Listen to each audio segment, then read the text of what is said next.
नंखाय बाथ्रा बुंनायजोंल' राजनिति जायो आं बेखौ मालाबाबो साना आरो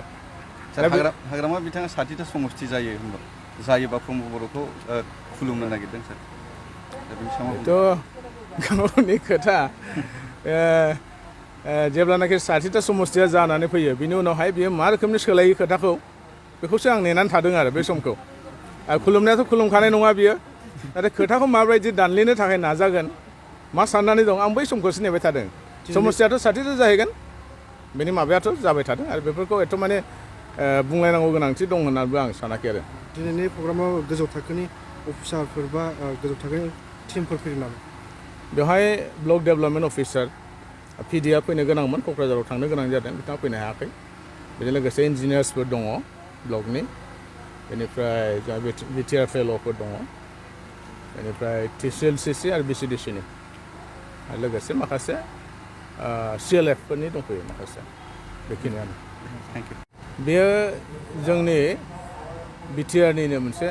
सरकारि मोनसे प्रग्राम बेयो दा जोंनि बिटिआर सरकारा बे 3 बोसोराव दाथ' 3 बोसोर जानो थांगासिनो दं नालाय बे जाबायानो बे 3 बोसोराव मा एचिभमेन्ट मोननो हाखो दिनैसिमाव मा फ्लेगशिप प्रग्रामफोर बिटिआरआ दिनै लाबोदों आरो बेसेबांसिम साक्सेस जादों आरो बेजों बेसेबांसिम लाब जादों बा लाब जानो हागौ समाजाव बा समाजनि एसे जायनाखि टारगेटेड ग्रुप्स गाहायसिन थाखोनि बा दुखुथिया बा गोरिब थाखोनि जे रायजो राजाफोर बे टारगेट ग्रुपआ मा रोखोमनि लाब जाहैनो हागौ दा बेफोरनि सायाव मोनसे सावरायदों बे मोनसे सेन्सिटाइजेसन प्रग्राम होनदों सेन्सिटाइजेसन काम कन्टेक्ट प्रग्राम होननानै नाम होनाय जादों दा बेखौ जेखिनि आसुनिफोर फैदों बे आसुनिखौ जों रायजोफोरनिसिम लांनांगौ आरो मेक्सिमाम ग्रुपआ दिनै रायजोफ्रा बेजों लाब जानांगौ दा बेखायनो जोंनि BCDC TCLCC आरो जोंनि जेनाखि अफिसियेल्सफोर जेरै ब्लक डेभेलपमेन्ट ब्लकनि इन्जिनियारनिफ्राय जागायनानै GRSसिम आरो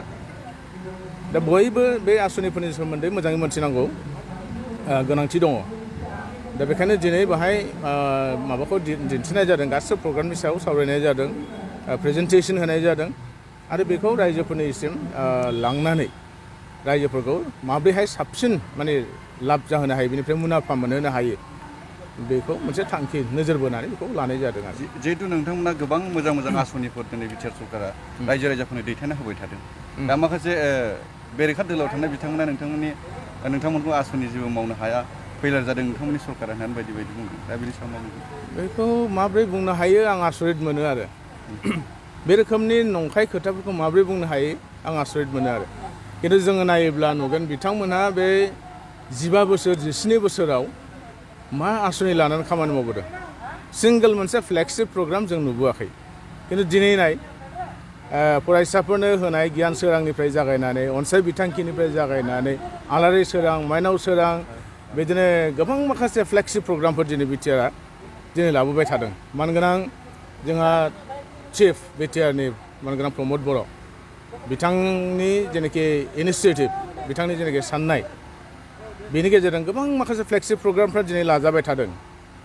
दिनै बेफोरखौ नुसेयावबो माब्रैहाय जेबो मावाखै होननानै बुंनो हायो बे जोबोद आसरित मोनथावथाव आरो राजनिति खालामोब्ला